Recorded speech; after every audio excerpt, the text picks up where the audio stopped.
Welcome to another episode of The Profile. I'm Gary Dunn. We have a keyboardist who calls himself a piano player, not a pianist, Mr. Mike Nelson. Mike, how are you? Hello Gary, great to see you. Thanks for having me. Likewise, and thanks for coming in, really appreciate it. Let's start with where were you born? I was born in Cottesloe in 1949, the first half of the last century. Wow. Yeah. You don't look that old. Oh, thanks. Yeah, don't look a day over 71. Al told me to say that. Yeah. So what was the moment for you, Mike, that you decided to become a pianist? Well, my dad was a piano player, and it was my first toy because I was an only child till my sister was born when I was 5. And I remember at the age of 4, my dad would come home after a gig with his mates after playing some cheesy wedding, and they'd take off the bow ties and they'd put on Charlie Parker or Art Tatum or Cannibal Adderley records, you know, the old Wasn't the with one of Bakelite those things. Was it? No, I think it was actually electric, believe it or not. 78. Yeah, we had all the mod cons in the house, even a wood stove, you know. Oh wow. But I used to sit at a bedroom window like 2 o'clock in the morning. I was supposed to be asleep, and I'd be listening to this stuff, and I was just entranced by the sounds. And he had a piano in the lounge, and that was my first toy, really. Yeah, fantastic. So first band, age 13, very young, amongst the Rubble, with one Royston Daniel. Yeah, Roy Daniels. I don't know how we found each other. You know, we ran in slow motion across a field of wheat or something. But we used to rehearse in my garage. You know, and I had one of my mates at school was a bit keen on electronics, and he got an old radio and he turned it into an amplifier and I put it in a wooden crate and put a bit of cloth on the front, and we used to annoy the neighbours. I think we only ever did one gig, but we had a lot of fun. Yeah, fantastic. So you played in a dance band age 16. We're going 1966 here. Yeah. In your dad's band? Yeah, So while I was still at school, my dad was playing in a dance band, Yeah. playing with 2 guys, Stringer and Lockie. They used to do weddings and things around the Fremantle area, and Dad pulled out, and so I moved in and played piano with the band for a while. I had a lot of fun with those guys. They were a lot of fun, and it was a real Excellent. great time for me. Yeah, yeah. And then Neil Farrington, 1969, a band called Savoy. Oh, no, Yeah. at the Savoy. At the Savoy Savoy. Hotel, that was in Hay Street, wasn't it? Yeah, that's right. At the time, I was writing, sorry. Oh, right. I'd had a whole bunch of different day jobs. At that stage, I was just doing day jobs or whatever, labourer, you know, van driver. You worked at Vox 18 as well? Or And I worked at with Vox Neil? 18. That was my last day gig. All right. And at the time that I was working with Neil Farrington at the Savoy 6 nights a week. And then I got a call from Alan Riley at the Red Garter, and he asked me to come in and play piano there. So I started there 6 nights a week, and that was a 3 a.m. finish. Was Chris Brady and Jack Vanderswan and all those guys there at that time? And Chris Brady, no, but Les Mead and Jack Vanderswan. Les Mead, yeah. Jack was playing drums in the band with Neil Farrington. Wow. And so then I went to the Red Garter nightclub. That was a bit of a flesh pit, and that was a real eye-opener. And the place was packed. Pit. Yeah, the place was open every night. The place was packed every night, and all sorts of characters. The audience was like a Dali painting, you know. Yes. And the ladies of the night used to come in between shifts, still in their uniform. So they'd be sitting around this nightclub at 2 o'clock in the morning and having their evening meal, and you'd have, you know, like Miss Nurse Naughty and Miss Discipline and all that, all sitting in their costumes eating their steak and mushrooms. And one night when they were in there, the whole nightclub, while we were playing, we just felt it go crump, and the whole nightclub shifted, and we thought, what the heck was that? And turned out that somebody kindly waited till the girls were out of their place of employment and blew it up because somebody hadn't paid somebody. Oh, my God. So there were all sorts of very interesting people that used to go to the old Red Garter. So I was there for a while, and then I got a call from Ross Mitchell. They were looking for a keyboard player. Good old Roscoe. Yeah, the Statesmen. Yeah, yeah. And we played Pinocchios and pubs and all that sort of thing. Wow. So your first, leaving the work aside, your first full-time band in 1970, Red Garter, you joined the Statesmen. So apart from Ross, who was in the Statesmen in those days? Because I know there was a few lineups. Yeah, it was Peter Kamunski on guitar, I think Ken Jackson on drums. Yep.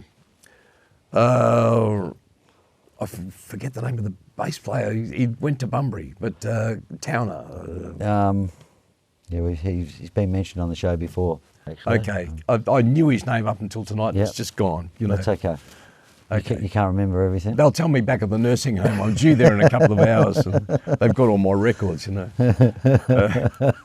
Getting ready for it. Yeah. So you played in a band called Trinity, and you played in Singapore. The Statesmen sort of became Trinity. Yep. Or that was an offshoot. Or sort of an offshoot. Yeah, Ross Mitchell joined Trinity. Yeah.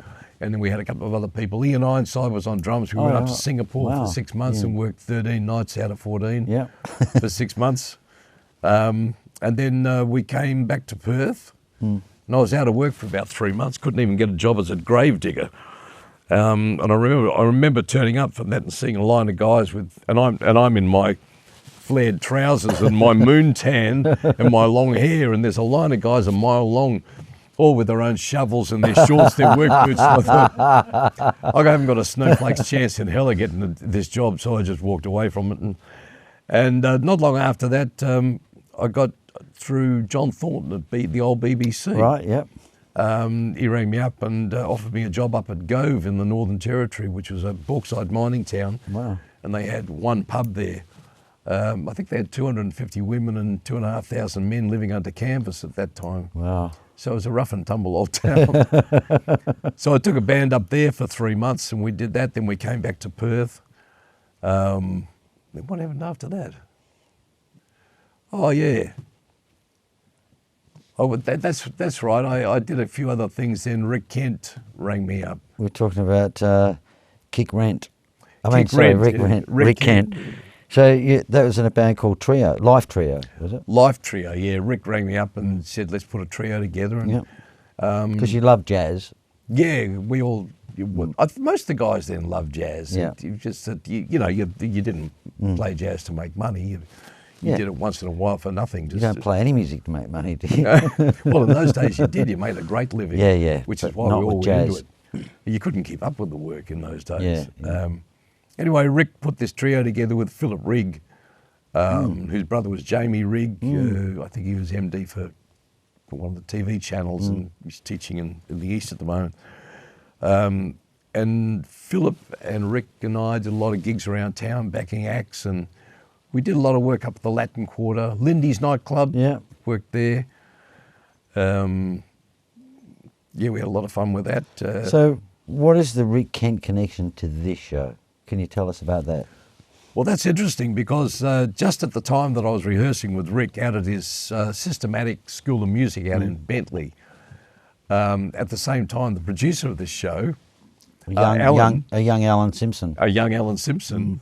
Was sitting there with his dad and waiting, just sitting there, and Rick came out and had a student had cancelled and said, who are you guys? And have you got a lesson? And Alan said, no, I don't have a lesson. He said, do you want one? I'll give you a free lesson because I've got a free half hour. And from that moment, Alan went on to have a career as a drummer. But he says that moment actually changed his life. He's told me that story 100 times. Has he? Yeah. Like, I'll go back at his place and he tells me that story. Have I told you this story about how, but, Well, he just told me tonight. No, of course. Did I get it right? Yeah, you did. Look, and I always say, no, you've never told me that story. So you were blacklisted by a booking agent. Can you tell me about that, or you don't want to talk about it? No, that's all right. We don't have to mention names. But at that stage, the Musicians Union were trying to mount a case against a local, quite powerful agency, and they called on musicians who were prepared to come along and testify. And as it got closer to the trial, the other musos dropped out, and I was the last one. And the union said, "What do you want to do?" And I said, "Well, I said I'd do it. I'll do it." So they sent a lawyer from the Crown Law Department out to my flat every week to get background information, and he was preparing the case. Then shortly before the trial, he got offered I think he was offered a position as a timekeeper at a Commonwealth Games or something like that. And he said, "Oh, it's the opportunity of my life." And I said, "Yeah, but this is my life you're talking about." Anyway, so he went off and handed it over to a younger lawyer. I went in to see him a week or so before the case, and he said, "I'm really sorry, I don't have time to prepare properly, but I'll do my best for you." We went to court, and the judge said there's clearly a case to answer, but it's being so badly prepared, I have to throw it out. And so from that point on, I couldn't get a job anywhere in Perth, and Wow. yeah, I couldn't get a gig with any band or any venue, and I would ring up pubs and say, "You're looking for a piano player." In those days, everybody was looking for a piano player. They said, "Oh yeah, we need one in our restaurant. What's your name?" And I'd say, "Mike Nelson." The phone would get slammed down. Wow. So I knew it was a blacklist. So that was actually propelled me to leave Perth. You moved to London. Well, first I went up to Port Hedland and did a gig with Greg Wynn for about 3 or 4 months in a pub up there that was a working man's pub. The Headland Hotel. The Headland Motor Hotel. Yeah. That was it, yeah. I did a gig there for 4 Did you? weeks, in a row. It's wonderful. Yeah. Wonderful experience. Oh, yeah. Yeah, you saw some interesting sights from the stage. There was always 7 different girls, but they were all very different. Yeah. Oh, you got them, did you? No. Oh, okay. I knocked most of them back, I think. So, okay, after that, you moved to London, 1974, and you stayed in London for 5 years. So how did that affect, what did you do there? Well, when I came back from Port Hedland, I thought, well, I'll go. I can't stay in Perth. There's nothing for me here. So Blacklisted. Blacklisted. We decided to go to. Mike Nelson. Yeah, he's on the nose. Decided to go to Melbourne, so got the old panel van ready with a rhubarb and extra tyres and water and everything, Big and mattress in the back. all that stuff. Yeah. And but a couple of weeks before we were due to set off, I got a letter from London. It turned out Rick Kent had moved. I thought he'd gone back to Melbourne, but he had gone to London. Because he hadn't paid his rent, kick rent. That's the one. And so he had to go. He had to kick the habit. Yes. But it turned out that he was working in a band, an Aussie band over there, and the manager of the band owned a block of flats that was condemned. So to keep the squatters out, because he couldn't rent it, he put all the Aussie musos in separate flats. Wow. And Rick said to me, "Look, we got this condemned building in the middle of Notting Hill, which is now prime real estate." Yes. And he said, "If you can get yourself over here, there's a free flat, free gas and electricity." Wow. Until he sells the building. So we moved over to London, and I started work. I worked for the first 6 months in a pub run by villains in the East End, and that was another interesting experience. And then after that, I got an offer to join a band called 5,000 Volts, which was a band with some disco hits around Europe and. I'm on Fire. That's it. You went on Top of the Pops. Yeah, we were on Top of the Pops 4 times, lip syncing to the records. Was that fun? It must have been fun. I was always a little uncomfortable with it because the band at its height had a huge following. And at one point we were actually on tour in England, going from city to Sydney, and from city to city, and the record company organised an interview, a 15-minute interview in Amsterdam. And so we got up after one concert the next day. Instead of going to the next city, we went to the airport. They flew us to Amsterdam, and we got out the airport, and the airport was full of thousands of kids with the name of the band on placards and garlands of flowers from the record company, limousines and security spreading the crowd. But I was always very uncomfortable with it because I was always seeing it as an opportunity to just get into a disco band. Did you write a letter to the Musicians Union then in Western Australia? Send them a photo? Or? I should have done, shouldn't I? Yes. Hey, look, I'm working again. Yes. I got a gig. And I got 1,000 people, and that's fantastic. So after that you came back to Perth? No, the band was on tour for pretty well constantly for a couple of years, and then I went back to working around the pubs and just working as an arranger. And then after I'd been there for 5 years, I thought it's time to go home. The last gig I did in London, the very last gig I did in London, was at a place called the Mechanics Arms in Deptford, and it was about 10 degrees below, and the card that I'd bought from one of the villains for 35 quid had finally spat the dummy, and the council towed it away. And to get to this gig out in Deptford, I had to take about 3 buses, 2 trains and an underground. And I was standing on the hill Would at have the been bus hard stop. carrying a grand piano. No, the piano was there. Oh. It was this pub where you had to go out and back all the drunks. Okay. And I'm standing at the bus stop and I'm wearing 3 pairs of socks and women's pantyhose under my trousers because it was so cold. And I was just standing there thinking, I hope I don't have an accident, get taken to hospital, you know, and they have to undress me. At that time, I thought it's time to go home. I mean, if I'm going to... This is getting ridiculous, 3 pairs of pantyhose. Yeah, it was yeah, obviously yeah. costing you a lot of money. That's why, yeah, well, you know, because they get holes in them and your you money have to goes- keep rebuying them, and don't you? Yeah, that's right. You can only wear them once, can't you? Yeah. And the bra was an issue, you know. So I thought it was time to go back to Perth. So we came back to Perth. Yeah. That was in 1979. You said we? So Yeah, that was my first wife, Shannon. Okay. Yeah, she travelled everywhere with me.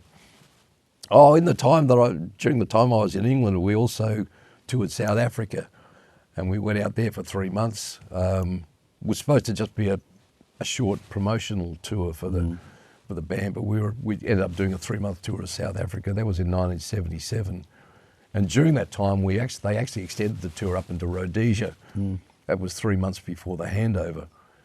Artists weren't supposed to be there at that time. But the interesting thing was, the record company took us out to dinner in London to an expensive restaurant. Yeah. And they said to us, would you mind going to South Africa? And we were all sat there quietly. And I said to them, why would you ask our opinion about South Africa when you didn't ask our opinion to send us to Poland, which is under the Soviet jackboot, and there's 100,000 prisoners in the Gulag system? So it's political. Political. Yeah. Why are people being persecuted in one place? Why are their lives more valuable than people being persecuted in another place?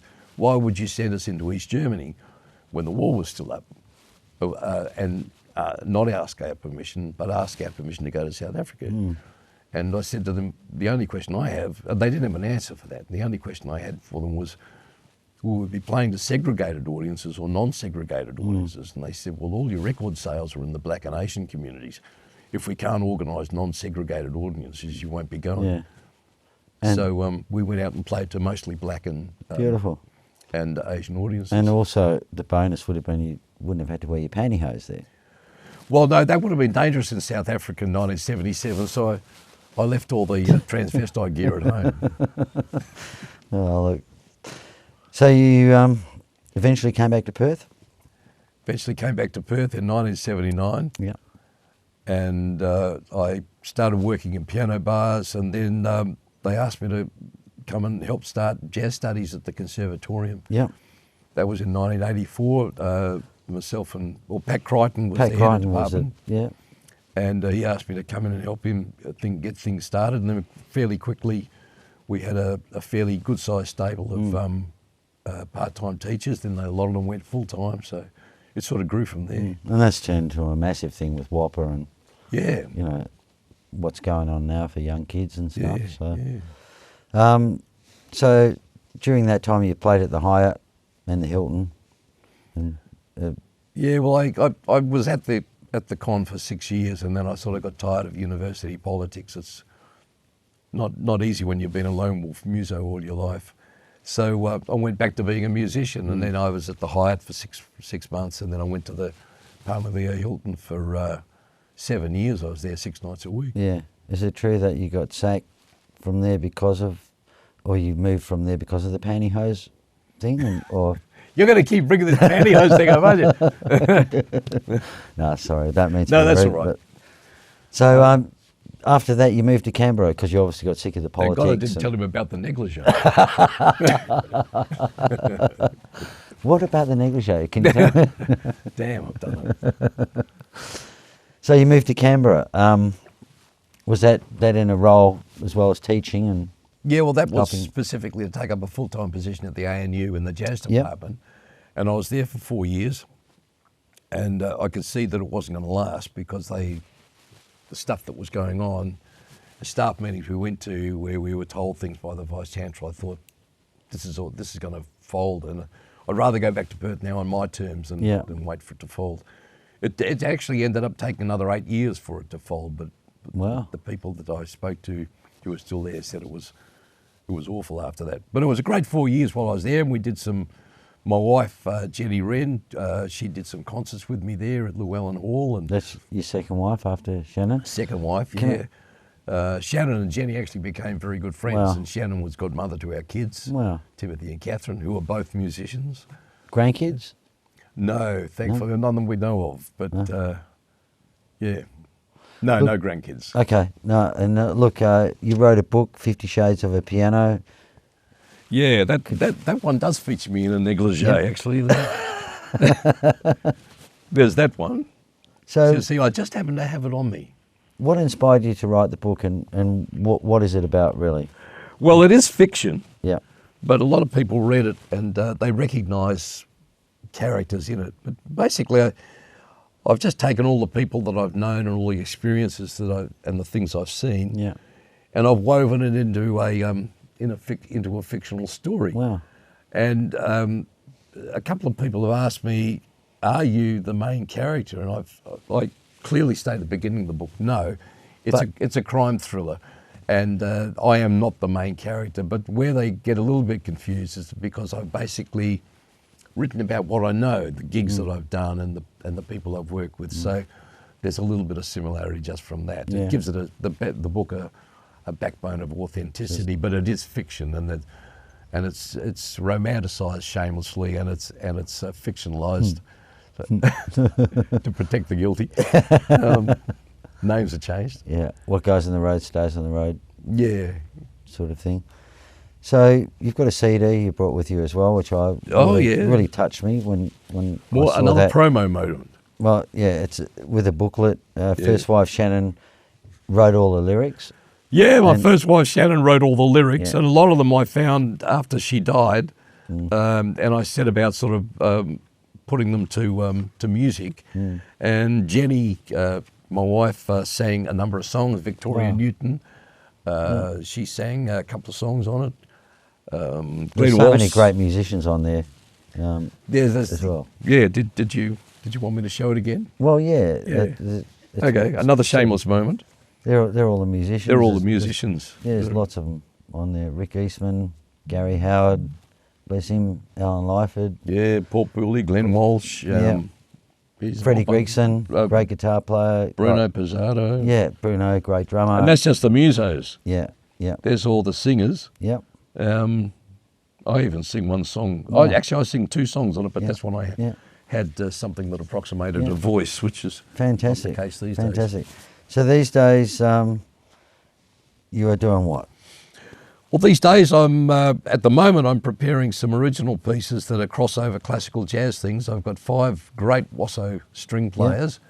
Do you want to name those? Yeah, people? Ashley Arbuckle's on first violin, Julia Watson second violin, Alan Bonds, who I taught with at the con, he's on viola. Yeah. Peter Grayling on cello. Yep. Phil Waldron, marvellous young bass player, who plays in Wasso but plays beautiful jazz bass. He's on bass, and Paul Millard on sax, and so we're putting that on in.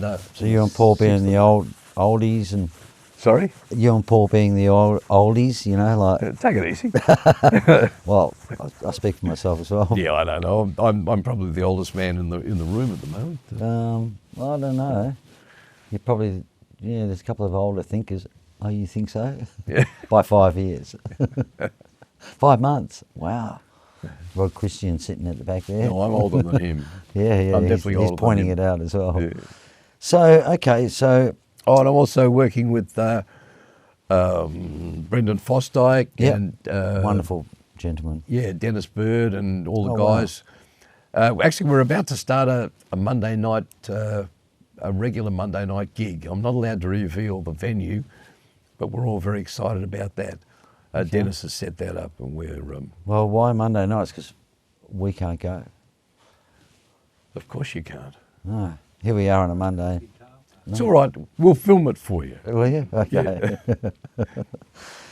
Am I allowed to let people know we do this on a Monday night? No. I'm not. Can you cut that, Strawny? No. You can't. No. You can't cut it, and I'm not allowed to let everyone know. No. We're this is an impasse. This is too hard to handle. Basically, you're stuffed. So, have you had any other jobs throughout your life? I had a lot of jobs early on while I was saving up to buy my first keyboard, everything from labourer to van driver. My first job was as a clerk in the old Native Welfare Department before it became the Department of Aboriginal Affairs. Yeah. I've done lots of those sorts of things. And in between gigs, when I needed money, I used to go out to the Cudale freight terminals and stand in line with all the deros and get picked for day labouring. When I came back from Canberra, we sold the house over there and Perth prices were still manageable, so I was flush with money, but I suddenly realised that after spending 5 or 6 years writing a book, making no money, I wasn't going to last. So I went and did a diploma in mechanical engineering and then got a job in a warehouse schlepping food packages into trucks and things and driving a forklift. And then I did 3 years as an electronics assembler at Barrett Communications, which that was really interesting. It was a complete sea change for me. Yeah. After that, I went back to WAAPA, teaching in the diploma and the degree courses. And now I'm working in with Paul Millard in his big band, the Straight Ahead Big Band, with Brendan Fosdyke, the Diamonds show and the Vegas show. Yeah. So I've got so much stuff going on. I've never been so busy. Yeah, fantastic. Yeah. Lucky the Musicians Union haven't got caught up to you again now. Yeah. So what would your favourite band of all time be? Have you got one of those? Or? Oh, favourite band of all time? I guess, the first jazz album I ever bought was Oscar Peterson Trio. Yeah. The sound of the trio. Yeah. I loved all his trios. The Herbie Hancock trios, I loved Steely Dan. Yeah. The Eagles. Yeah. You know, I've got a very eclectic sort of taste as to the things I like. I was looking for a word, and that was the word. Wasn't it? Like. So, your most memorable gig you saw live? That I saw? Yeah. What's the most memorable time? I saw Oscar Peterson at Ronnie Scott's in the 70s. I saw Chicago live in about 1975 in London. Yeah. Saw Herbie Hancock here just a few years ago at the concert hall and at the Regal the other time he came. Still playing like a champ. Oh, marvellous, yeah.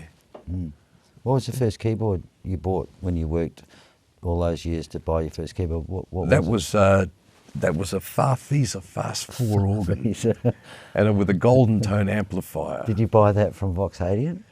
I can't remember. Yeah. I can't remember. But that was to work with Nick Farrington's band. Piano and Accordion Centre off Rod Christian? Or no? Piano Accordion Centre, that was Guy Bart. Guy Bart. Yeah. And yeah. Amazing. Yeah. Long memories. I think I bought my first amp from Guy. Did you? Yeah. Amazing amp too. So wasn't the Golden Tone that I bought, was it? No. I didn't like Golden Tone. It was a Carlsberg by H&H. Oh, was it? English brand. I think they were shipping them in and shipping them out pretty quickly out of the doors. But I don't think many music shops today will be getting that amps coming in and going out the same day. No, well, amazingly, just skipping right across that subject, but on the same subject, the last couple of years in London, I bought because when we were in South Africa, all the gear was stolen. All right. And I got some insurance money, so I went and had a system built. I got an English main amplifier, which is a 200-watt amplifier, and 2 Gauss speakers, which I've still got. Gauss. Anybody want to buy my Gauss speakers? They're for sale. But I had this main amp sitting there doing nothing for years, and a couple of years back, my son's band came over to our house, and the bass player came out and he saw this amp. He says, "Oh, where'd you get this?" And I said, "I bought it in London." About the tube amp, or no, it was a solid state, but really heavy and really powerful. And so he bought it off me, and he's still touring it with a band called the Kill Devil Hills. Okay. And they're a rock band, and he's still using it. He loves it. Amazing. Yeah. So, a favourite album if you were stranded on a deserted island, what would be the album that you would take with you? I'd have to take more than one. And you're only allowed one. Oh, Stan Getz Sweet Rain Okay. with a young chick Korea. Okay. Grady Tate. Wow. Yeah. I can tell us about the others. Come on, you may as well. Aretha Franklin, Respect. Yeah. And Aretha Franklin, Amazing Grace. Maybe, what's the one that Quincy Jones did? With Aretha Franklin. No, Quincy Jones did Handel's Messiah. Smackwater Jack. Yeah, that's it. It is. It is. Well, we've got some pretty intelligent people. How in this random room. was that? That was great. Soulful Celebration. Yes. Yeah. Yeah. That's Mystic by nabbit. that much. dag nabbit. So, what was your favourite TV show growing up? Oh, I don't know. Leave It to Beaver? Leave It to Beaver. Yeah, when I was a kid. Wow. Yeah, Leave It to Beaver. Father Knows Best. All right. Yeah. Showing your age. Yeah, I know. It was all black and white then. Oh my God. Any unfulfilled ambitions? Anything you? I have a classical guitar that I've just started practicing again in the mornings when I wake up. And the one thing that I would love to have done would be engineering. I wanted to be an architect when I was a kid or an engineer. So I would love to have the time of my life to sit down and actually get out the books and Learn it. and get back into or get into electronics. But you can't do everything. So Yeah. the stuff I'm doing at the moment with the compositions and it's really feeding my soul. So, you've been around for a while. You've had lots of experiences. We just heard all about them. What tips would you give to a young musician now that might be watching the show? Is it something profound, or is there something that... Marry well or do engineering. Very good. No, I agree. Yeah, but it's an old man's claim, isn't it? That the golden years are gone, and I'm sure Mozart's father said that to him as well. Yeah. But Who the knows thing what's is, around the corner? is he playing at the tavern around the corner? But I watched through my kids. My son and my daughter are both fabulous musicians and singers. And I watch what my son does, particularly because he's still thrown all these eggs in one basket with the music. My daughter is now studying psychology. Yeah. But I watch what Timothy does, and he's working round the clock. He's doing a whole bunch of things, and he's very realistic about it. But he's been to LA. He's been to the States 3 times. He's going on tour in Europe in a couple of months. He's saving for that. And he tours up and down the East Coast from time. The bands call him over there to tour with them, and he'll do whatever's necessary to stay afloat. And you've got to admire that in the young. But they have found a way of making Phoenix rise up out of the ashes. I couldn't function in today's world. To me, I just waited for the phone to ring, and it kept ringing, and I just went out and did the gigs. It's a different world nowadays. Different world, yeah. Chase your dream. Chase your dream. Be happy. I can't complain. I don't have a single regret about my life, really, because I've been able to make a living at my hobby. Fantastic. And make a good living at it, and I love it. So, do you collect anything, Mike? Memories? Not really. I built a bar in our house, and we got a caravan, so we go out and we get little souvenirs. We tack them up on the bar. It's really tacky. Yeah.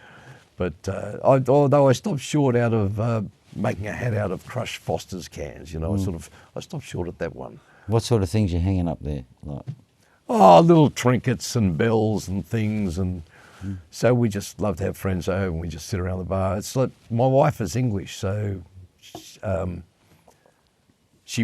dad had a little English pub at his house when she was a kid, so I built that for her. It's only tacky because you're taking them up there. That's right, yeah. If you put them up there, it wouldn't be tacky. And I'm not a very good carpenter, so I tell everybody the rustic look is the go.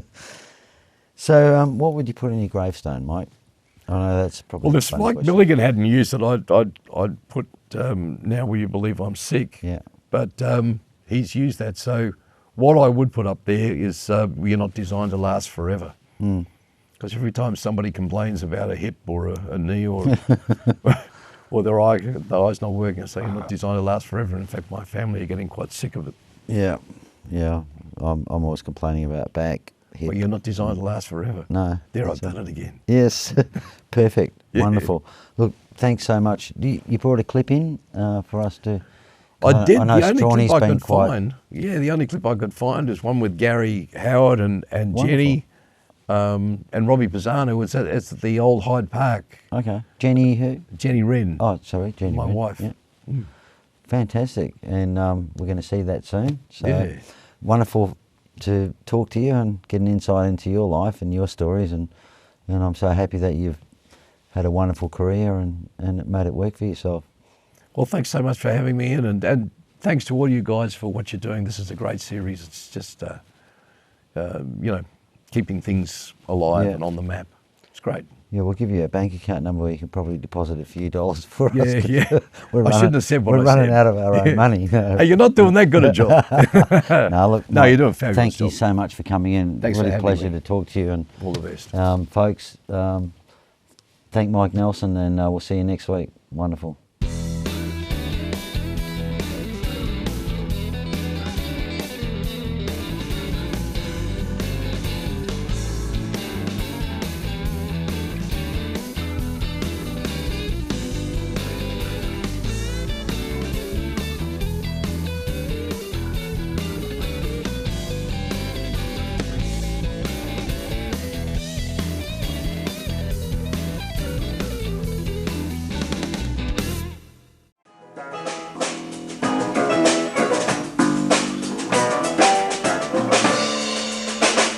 It was 20 years ago today.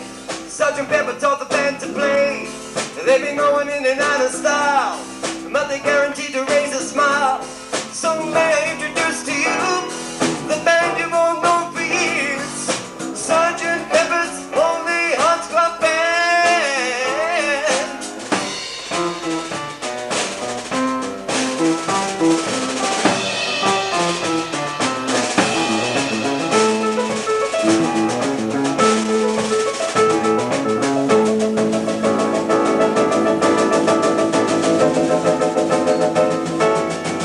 Good day, sunshine.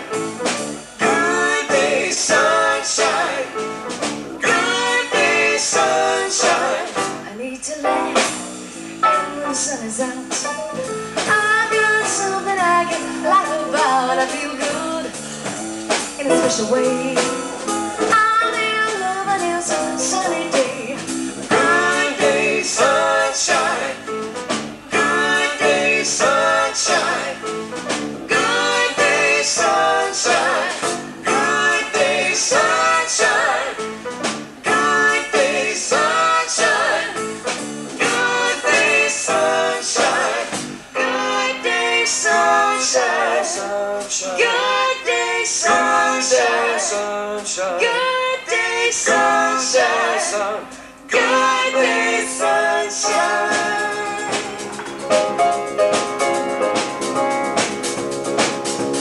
He's a real nowhere man, sitting in his nowhere land, making all his nowhere plans for nobody.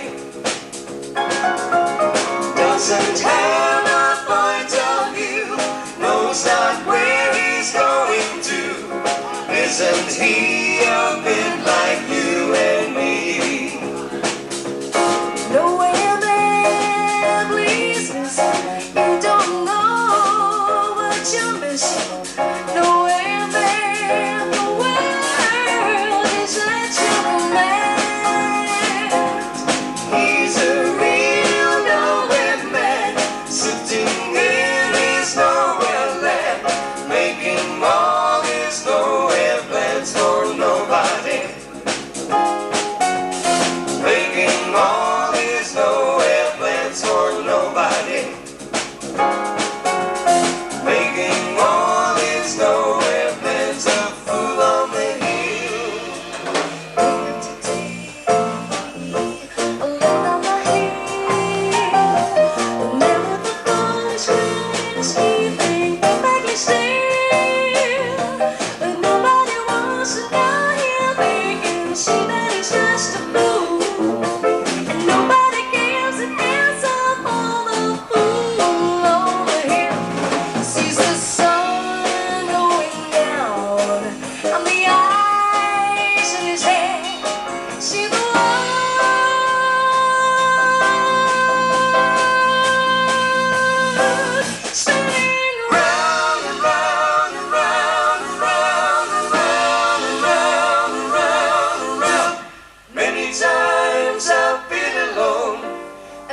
times I've cried.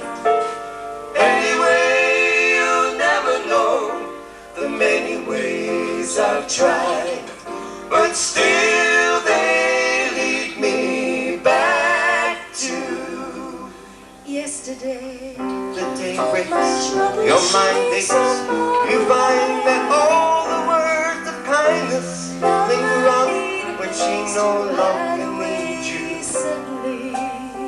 She wakes up, she makes up, she takes the time and doesn't feel she has to hurry. She no longer needs you, and in her eyes you see nothing. No sign of love behind the tears cried for no one. A love that should have lasted years. Yesterday, you want her, my trouble you need seems her, so far and yet away. you don't believe her when she says her love is dead. You think she needs you.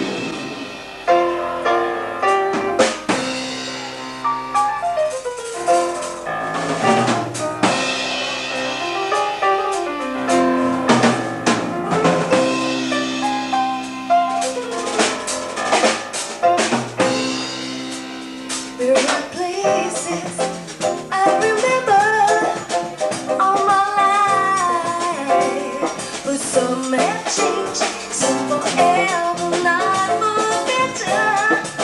Some have gone, and some remain.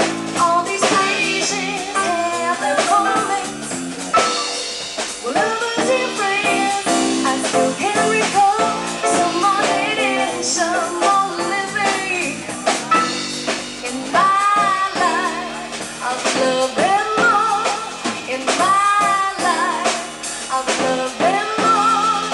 In my life, get into my life, into my life. Get into my life, into my life. I got to get you in, got to get you into my life. I got to get you into my life, into my life.